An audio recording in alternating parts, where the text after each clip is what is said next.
ጦርነቱን ሳይጀምሩት በድሮን አለቁ። ህወሓት በተደጋጋሚ የድሮን ጥቃት ሰለባ ሆኗል።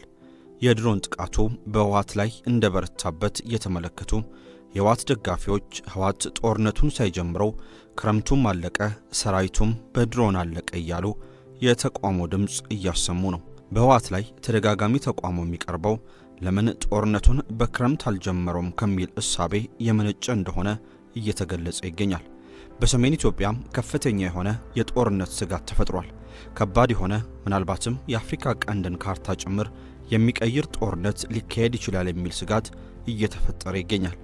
የአፍሪካ ቀንድን ካርታ ሊቀይር ይችላል የተባለው ይህ ለብዙዎች ከፍተኛ ስጋትን የፈጠረው የሰሜን ኢትዮጵያ ጦርነት ያዝለቀቅ እያለ ነሐሴ ወር ላይ ደርሷል። ህወሓት በተደጋጋሚ ጥቃት አድርሶብኛል የሚል ክስ የፌዴራል መንግስቱ ያቀርባል። ህወሓት በፌዴራል መንግስቱ ላይ ተኩስ የከፈተው አጋዥ ኃይሎችን ተማምኖ ነው የሚል ክስ በፌዴራል መንግስት በኩል ይቀርባል።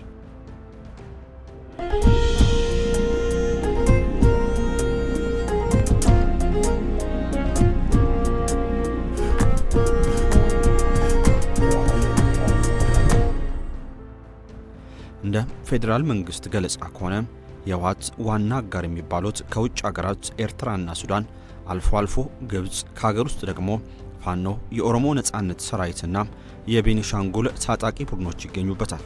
ህወሓት ጽምዶ የተሰኘ ወታደራዊ ቡድን እንደፈጠረ ገልጿል።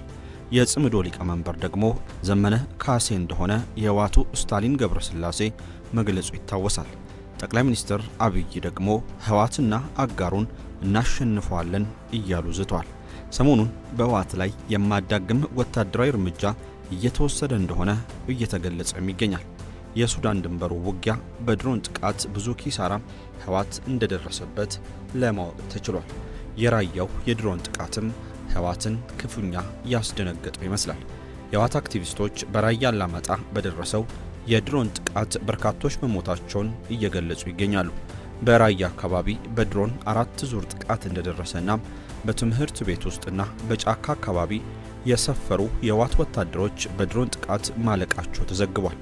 በ4 ዙር በደረሰው የድሮን ጥቃት ቁጥራቸው ከፍ ያለም የህወሓት ወታደሮች እንደሞቱ ለማወቅ ተችሏል። የህወሓት የጦር መሳሪያም በዚሁ ድንገተኛ የድሮን ጥቃት ከጥቅም ውጭ እንደሆነ ለማወቅ ተችሏል። ህወሓት በተደጋጋሚ የድሮን ጥቃት እየደረሰበት ይገኛል። ሞንጆሪኖ ደግሞ የድሮን ጥቃት በህወሓት ላይ ብቻ ሳይሆን በኢራንም በሩሲያም ላይ የሚደርስ ነው፣ ይህ የሚያስደንቅ አይደለም እያሉ ነው። በህወሓት ውስጥ ቁልፍ ሚና ይዘው የሚጫወቱት የህወሓት ምክትል ሊቀመንበር ሞንጆሪኖ ለምን ህወሓት በተደጋጋሚ የድሮን ጥቃት ይደርስበታል ተብሎ ሲጠየቁ እኛ በተቻለን አቅም ድሮንን በጸረ ድሮን ተዋጊ አውሮፕላኖችን በጸረ አውሮፕላን ለመከላከል እንሞክራለን። ሁሉንም ግን ተከላክለን አንዘልቀውም። ከሰሞኑ እንዳየነው እንኳን እኛ እስራኤልና ኢራን እንኳን ሁሉንም የድሮንና የአውሮፕላን ጥቃቶችን መከላከል አልቻሉም። ሲቪል ዲፌንስን እየተጠቀሙ ነው ጉዳት የቀነሱት ብሏል ወይዘሮ ፈትለወርቅ ገብረ እግዚአብሔር። ወይዘሮ ፈትለወርቅ ገብረ እግዚአብሔር ይህን ያሉት ዘበት ንብሔራዊ ብርሰት በተሰኘው የህዝብ ስብሰባ ላይ ቢያንስ በ3 መድረኮች ላይ እንደሆነም አስፋው አብርሃ በማህበራዊ ትስስር ገጹ ላይ አጋርቷል። ህወሓት በድሮን ጥቃት እየደረሰበት ነው። ህወሓትን የሚያግዙት ኃይሎች በዋነኝነት ሱዳንና ኤርትራ ናቸው። የኢትዮጵያ ባለስልጣናት ኤርትራንም ሆነ ሱዳንን በደቂቃ ውስጥ ምናልባትም በአጭር ጊዜ ውስጥ ልናጠቃቸውና ዋና ዋና ከተማቸውን ልንቆጣጠር እንችላለን እኛ ከፈለግን እያሉ ነው። ሁለቱም ሀገራት ማለትም ሱዳንም ሆነች ኤርትራ ደካማ ሰራዊት ያላቸው ናቸው። የኢትዮጵያ መከላከያ ሰራዊት እጅግ ጠንካራና ዘመናዊ ጦር በመሆኑም ሁለቱንም ሀገራት ያጥለቀልቃቸዋል የሚሉት ደግሞ በኬንያ የኢትዮጵያ አምባሳደር ባጫ ደበሌ ናቸው። ኤርትራን ማስጠንቀቃቸውና ካላረፈች እንደሚጠቀልሏት መዛታቸውን ቀደም ባሉት ቀናት አጋርተናል። አሁን ደግሞ ሱዳንን በሚመለከት ያጋሩትን መረጃ እዚህ ላይ እናካፍላችሁ። ጀነራል ባጫ ደበሌ የአሁኑ አምባሳደር ሱዳንን በሚመለከት ጦርነቱን አናንዛዛውም ብለዋል። ባጫ ደበሌ ሱዳኖች ጦርነት ይጀምራሉ ብለው ካሰቡ አናንዛዛውም ካሉ በኋላም የሱዳን መንግስት በራሱ ጦርነት ላይ ነው ያለው ብለዋል። የሱዳን መንግስት የራሱን ጦርነት ሳይጨርስ ወደ ኢትዮጵያ የሚያልፍ ከሆነ እድሜው አጭር ነው፣ ይጠፋል። የኢትዮጵያ መንግስት ያለውን ሙሉ አቅምና ኃይሉን ተጠቅሞ መጨረስ ነው የሚፈልገው። እንደ በፊቱ የሚንዛዛበት ምክንያት የለም። ከጀመርክ በአጭር ጊዜ ውስጥ መጨረስ አለብህ። እንደ በፊቱ ምሽግ ይዘህ ደጀን ይዘህ እረፍት አድርገህ እንደገና ላደራጅ ወዘተ በሚል የምትሮጥበት የለም። ውጊያው በቴክኖሎጂ ነው ሲሉም ተደምጧል። ኤርትራ ወታደሯም ታንኳም እንደገባ ተገልጿል። የኤርትራ መንግስት አስቆሙልኝ የሚል መልእክት ለአሜሪካና ለአውሮፓ ህብረት ኢትዮጵያ እንዳሳወቀች ለማወቅ ተችሏል። በቅርቡ በሶማሊያ የኢትዮጵያ አምባሳደር ሱሌማን ዳደፎ ኤርትራ እስከነ ታንኳ መግባቷን ገልጿል። የኤርትራ መንግስት ከህወሓት ታጣቂዎች ጋር በመቀናጀት ውጊያው በኢትዮጵያ መሬት ላይ ለማድረግ በማቀድ በሌሊት መብራት እያጠፋም ታንኮችንና ከባድ መሳሪያዎችን ወደ ትግራይ ክልል እያስገባ መሆኑ ተጋልጧል። ይህን ያልተጠበቀ ወታደራዊ እንቅስቃሴና ጥምረት ተከትሎ የኢትዮጵያ መንግስት ራስን የመከላከል መብቱን ተጠቅሞ ኤርትራን ህጋዊ ኢላማ ሊያደርግ እንደሚችል በሶማሊያ የኢትዮጵያ አምባሳደር የሆኑት ሱሌማን ዳደፎ በጥብቅ አስጠንቅቋል። የቀድሞ የህወሓት ፓርቲ አባልና የትግራይ ክልል ጊዜያዊ አስተዳዳሪ ያሆኑ የጠቅላይ ሚኒስትር አብይ አህመድ የአፍሪካ ቀንድ አማካሪ አቶ ጌታቸው ረዳ ህወሓት ጦርነት ለመክፈት በዝግጅት ላይ በመሆኑ ኤርትራም ህወሓትን በማገዙ ላይ ስለምትገኝ ትግራይ ክልልን በሳተላይት እየተከታተላችሁ መረጃ እንድታጋሩን ሲሉ ለውጭ ሀገራትና ዲፕሎማቶች ጥሪ ማቅረባቸው ይታወሳል።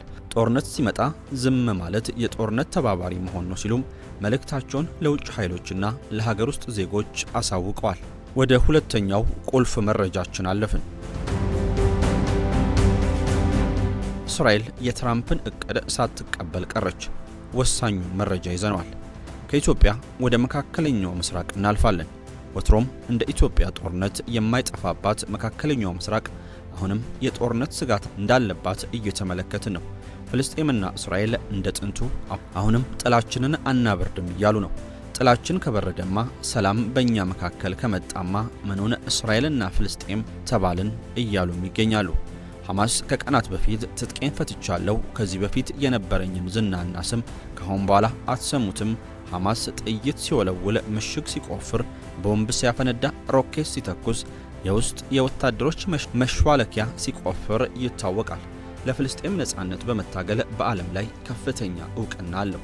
ሐማስ ይህንን ሁሉ ታሪኩን አጥፍቶ የቀድሞ ዝና ስሙን አክስሞ ትጥቄን ተቀበሉኝ፣ ትጥቄን ፈታለሁ ብሎ ለዶናልድ ትራምፕ ቃል ከገባ በኋላም ድመትና ውሻ በመሆን የሚታወቁት እስራኤልና ፍልስጤም የእርቅ ዜና ያሰማሉ ሲባሉ ፍልስጤሞች እጃቸውን ለሰላም ከዘረጉማ እኔ የምዘረጋው ለጦርነት ነው በሚል ብሂል እስራኤል የሐማስን ትጥቅ መፍታት በጸጋ ተቀብላ እርቅ ትፈጽማለች ተብላ ስትጠበቅ የትራምፕን ሐሳብ ውድቅ ማድረጓን አሳውቃለች።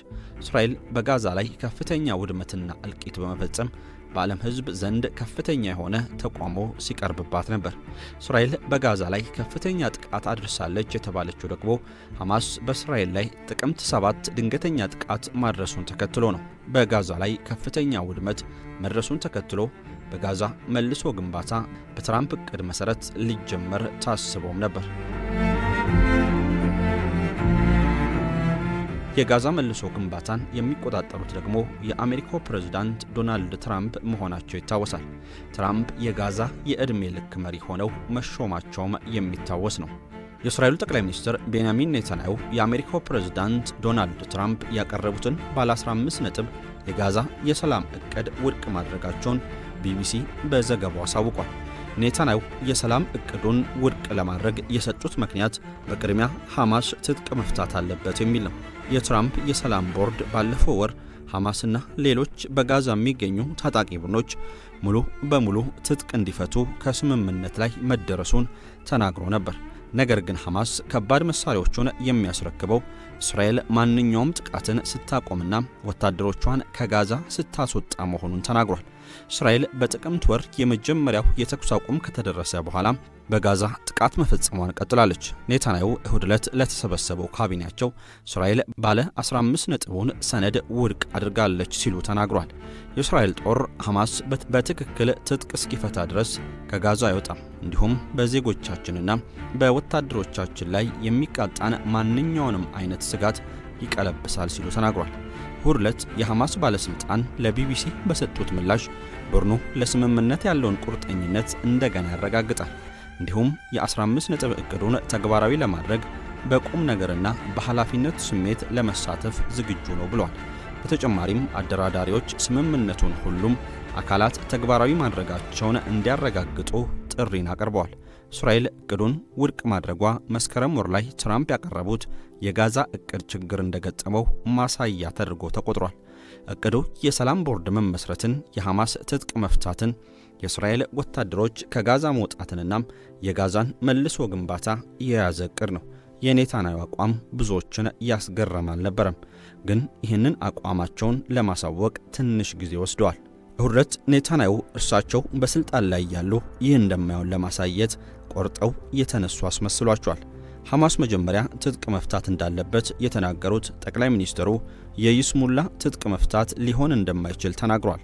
ኔታንያሁ ከአሜሪካ ባለስልጣናት ጋር ወደፊት እንዴት መቀጠል እንደሚቻል እየተወያዩ መሆኑን ተናግሯል። ሐሳቦች አሏቸው። አንዳንዶቹ ተቀባይነት ያላቸው ሲሆኑ ሌሎቹ ደግሞ ቅቡልነት የሌላቸው ናቸው። እናም በእነዚህ ጉዳዮች ላይ እንዴት አቋም መያዝ እንዳለብን እናውቃለን ሲሉም ተደምጧል።